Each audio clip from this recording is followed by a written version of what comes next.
गाजियाबाद पहुंचकर जनसभा को संबोधित किया। इस दौरान उन्होंने जनसभा में कहा कि सिर्फ 9 सालों में कैसे परिवर्तन कर नया भारत बनाया जा सकता है, ये बात पीएम मोदी ने लागू करके बताई है।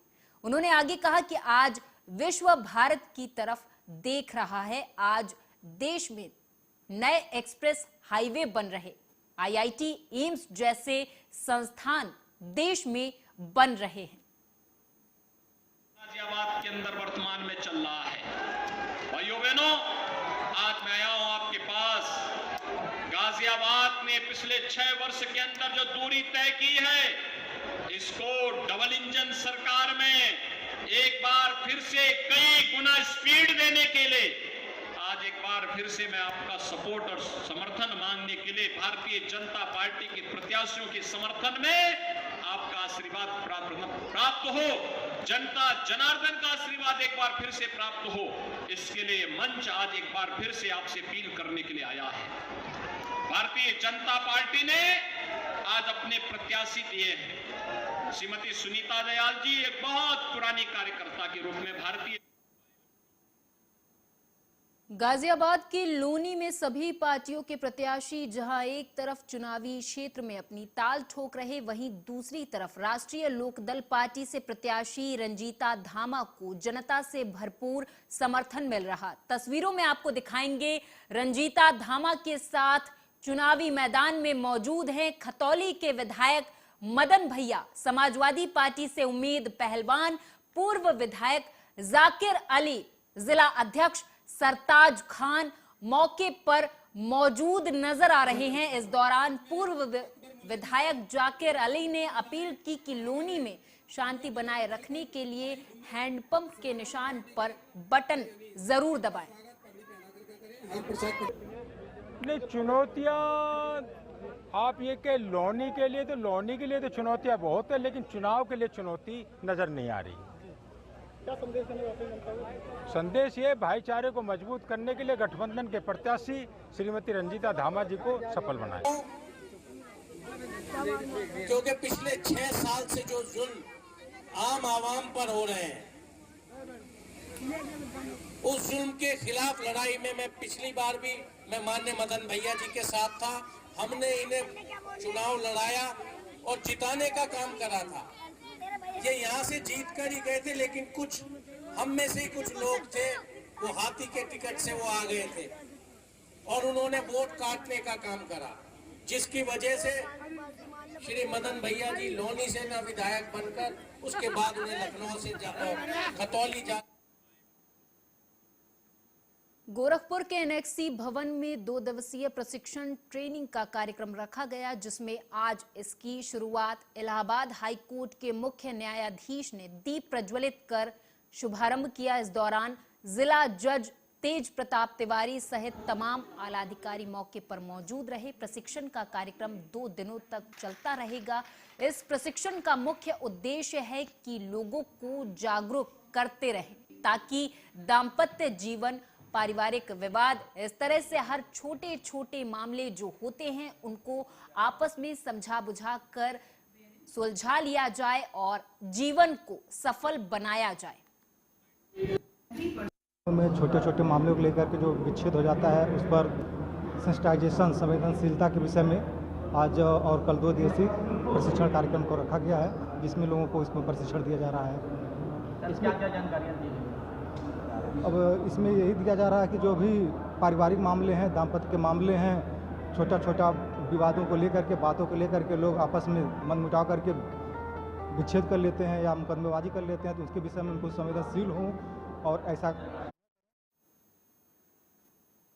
अगली खबर मुरादाबाद से है, जहां एसडीएम कांच के ड्राइवर का शव संदिग्ध परिस्थितियों में उसके घर के कमरे में मिला। जानकारी के मुताबिक बता दें कि मृतक का अपने भाभी से जमीनी विवाद चल रहा था। वहीं घटना की जानकारी पाकर मौके पर एसपी सिटी पुलिस फोर्स के साथ मौके पर पहुंचे और शव को कब्जे में लेकर पोस्टमार्टम के लिए फिलहाल भेज दिया है। पुलिस मामले की जांच कर रही है। ये आज रात में 112 के माध्यम से सूचना आई थी कि यहाँ पर एक व्यक्ति है, उनको सिर में कोई चोट लगी है, उनके घर वालों के द्वारा सूचना दी गई थी और उनको जब यहाँ से हॉस्पिटल ले जाया गया तो उनकी डेथ हो गई। यहाँ आप लोग मौके पर आए हैं तो इनके घर में उस समय इनकी पत्नी है, जो इनकी अभी हाल में शादी हुई है, पहली पत्नी की इनकी मृत्यु हो चुकी है और इनका एक जो पूर्व पत्नी का छोटा बेटा यहीं था। उनका कहना है कि रात में काफ़ी इन्होंने ड्रिंक किया हुआ था और 11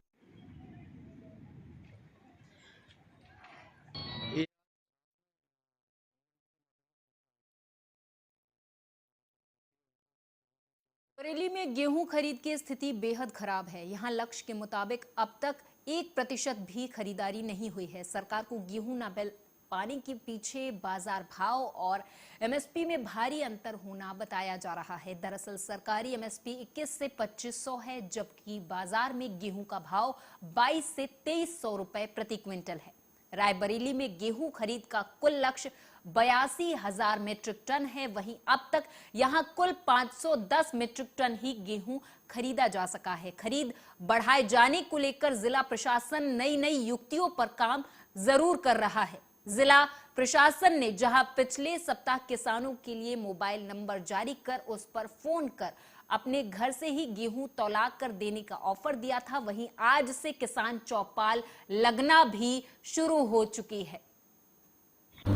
और इसके लिए अभी शासन का एक और डायरेक्शन जारी हुआ है कि किसी भी गांव में अगर 100 क्विंटल से अधिक वहां पे अगर इकट्ठा होता है गेहूँ तो उसके लिए वहीं पे हमारी तौल होगी, वहीं पे ट्रक जाएगा और वहीं से उठा के वो ले आएगा। तो इसके संबंध में भी स्ट्रेटजी बना ली गई है और डीएसओ की टीम और डिप्टी आरएमओ की टीम दोनों आपस में कोऑर्डिनेशन करके ये काम कर रहे हैं। सभी प्रधानों को भी जोड़ा गया है, उनसे मीटिंग भी हुई है। तो अब अगली खबर की ओर रुख करेंगे। रोडवेज बस और डीसीएम के आमने सामने जोरदार भिड़ंत हो गई। इस दुर्घटना में 2 लोग घायल हुए हैं। ये दुर्घटना लालगंज कोतवाली क्षेत्र के बाईपास के करीब की है, जहां रायबरेली डिपो की सवारियों से भरी बस को सामने से आ रही डीसीएम ने जोरदार टक्कर मार दी। स्थानीय लोगों की सूचना पर पुलिस मौके पर पहुंची। पुलिस ने घायल यात्रियों को इलाज के लिए नजदीकी स्वास्थ्य केंद्र भिजवा दिया है और डीसीएम चालक की तलाश शुरू कर दी है।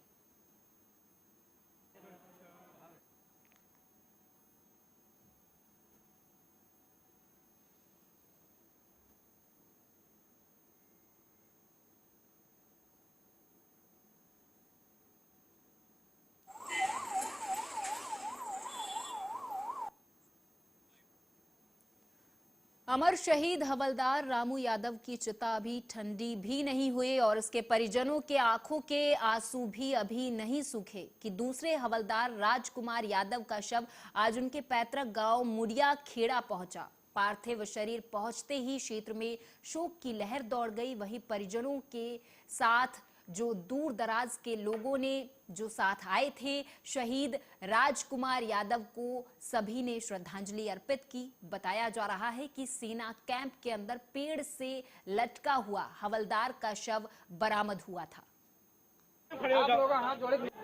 मैं संतोष कुमार यादव, पुत्र रामनेश यादव, ग्राम मुड़ियन खेड़ा। ये जो शहीद हुए कहाँ के रहने? ये ग्राम मुड़ियन खेड़ा कानपुर पुष्टि के निवासी हैं और ये पोस्ट राजस्थान में गंगानगर में थे। और कल रात को अचानक सूचना मिली है कि वो ड्यूटी पे मतलब शहीद हो गया। उनका अंतिम संस्कार उनके पैतृक आवास पर आज कर दिया गया। एक 14 साल की बच्ची है, दूसरी जो है 11 साल की है और एक 3 साल का बच्चा है। सब लोगों का गमगीन है, थोड़ा खेती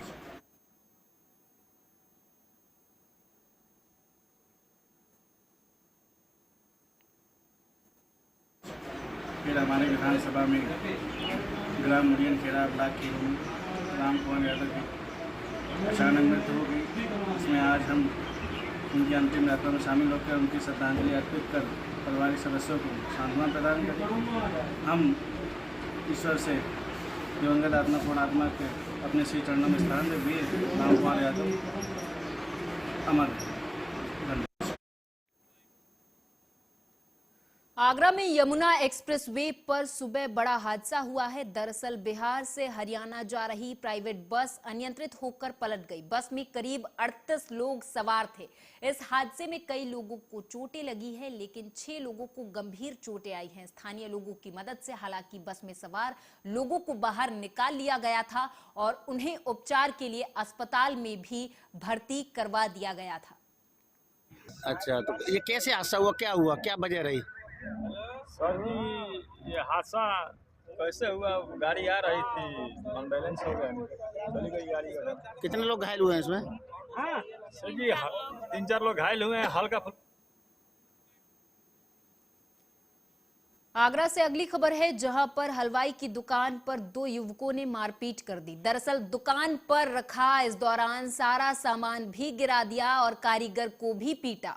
बता दें आपको कि दुकान पर लगे सीसीटीवी कैमरे में ये मारपीट की घटना पूरे तरीके से कैद हो गई। दोनों आरोपियों को जब लोगों ने पकड़ने की कोशिश की तो वो लोग मौके से फरार हो गए। वहीं पीड़ित ने मामले में थाना एतमादौला में शिकायत दर्ज करवाई है।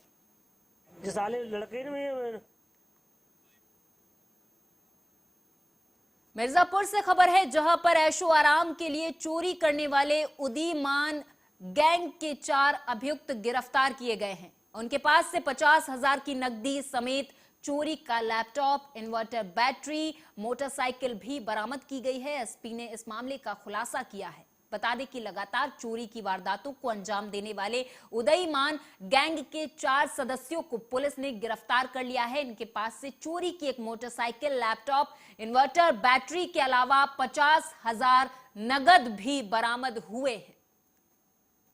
चोरी का खुलासा हुआ है, क्या है मामला? ये थाना अरहाट का मामला है, जो कि नारायणपुर क्षेत्र में विगत कुछ महीनों में कई चोरियां हुई थी।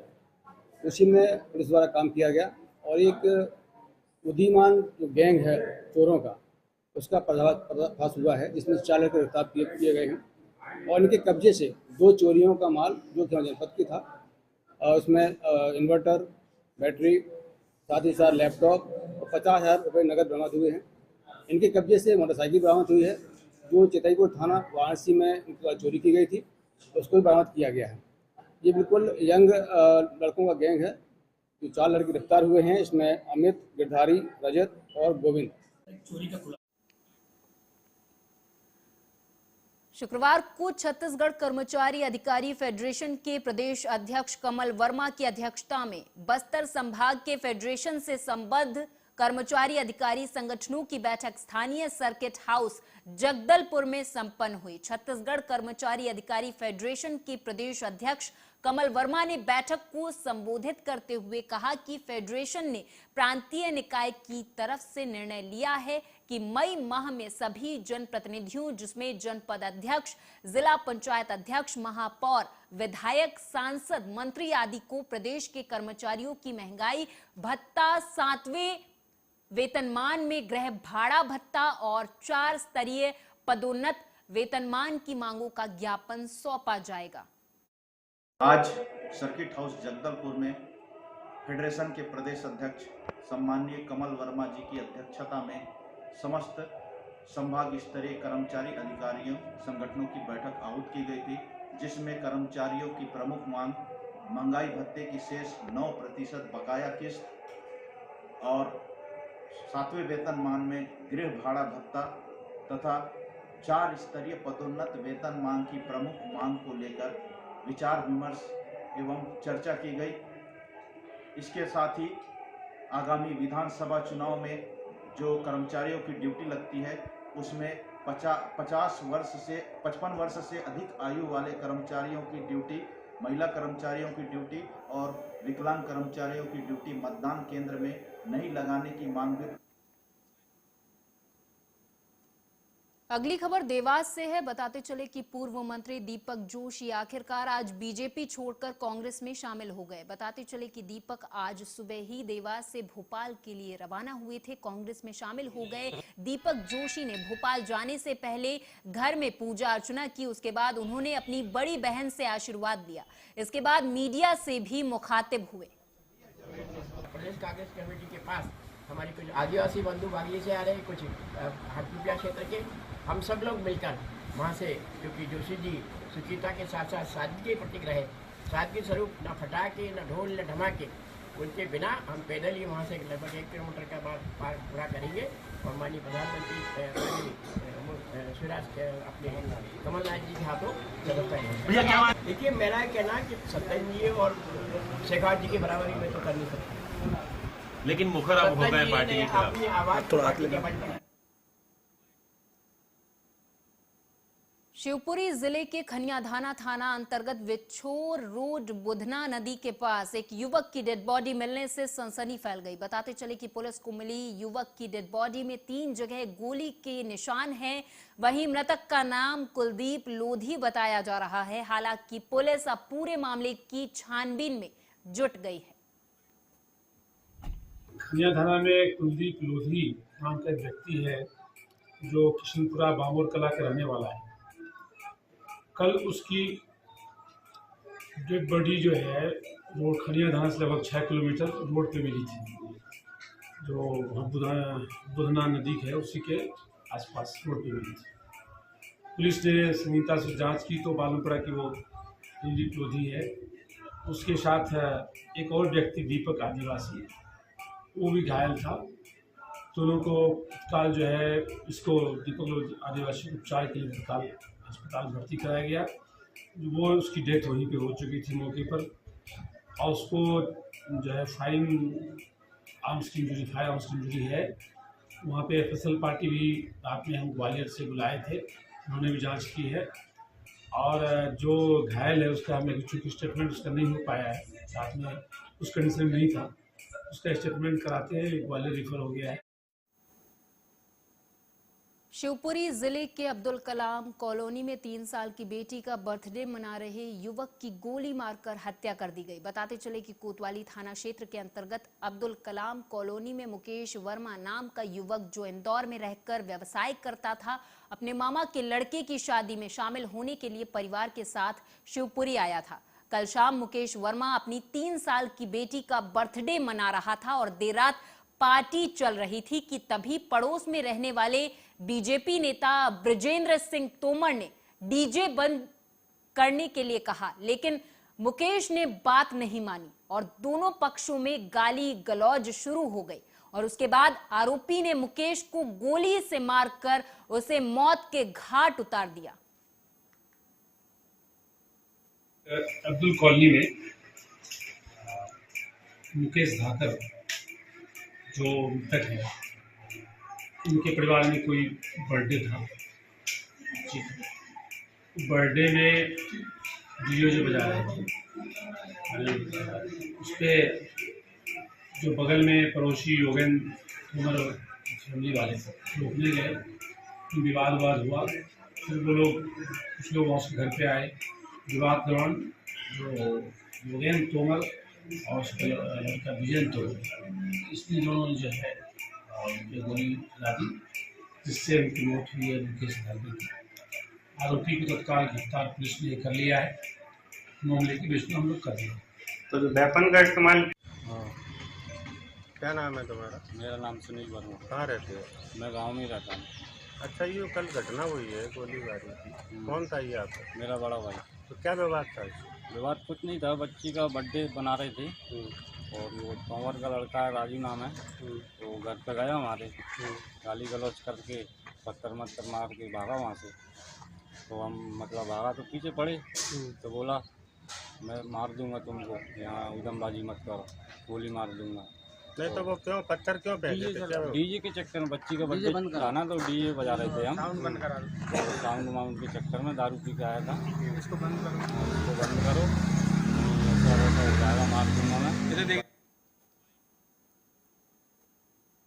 एमपी के देवास के राजूदा में एक कार में अचानक आग लग गई। देखते ही देखते आग ने विकराल रूप ले लिया, जिसके चलते आग की वजह से कार पूरी तरीके से जलकर खाक हो गई। तो वहीं बता दें कि कार में 6 लोग सवार थे, जो समय रहते कार से उतरकर दूर चले गए। गनीमत ये रही कि इस दुर्घटना में कोई भी हताहत नहीं हुआ है। ये धर्माट गांव की गाड़ी है। ये बारात में गई थी ब्यावरा, और आके आ रही थी केलोद मार्ग पर अचानक आग लगने के कारण पूरी गाड़ी जलकर खाक हो गई। लोग सवार थे इसमें? 6 लोग और सब कुशलपूर्वक बच्चे निकल गए? बच गए, सब बच गए इसमें। तो क्या कारण रहा आग लगने का?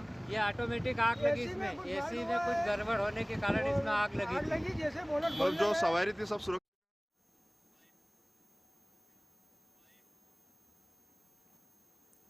दंतेवाड़ा जिले में एक बार फिर से ट्रेन के बेपटरी होने का मामला सामने आया। ये मालगाड़ी ट्रेन जो लोहा अयस्क से भरी हुई थी, दरअसल जानकारी के मुताबिक बता दें कि बचेली से विशाखापट्टनम की तरफ जा रही ट्रेन जिसमें लोहा अयस्क भरा हुआ था वो पटरी से उतर गई। बताया जा रहा है कि रेलवे के कर्मचारी मौके के लिए रवाना हो गए हैं।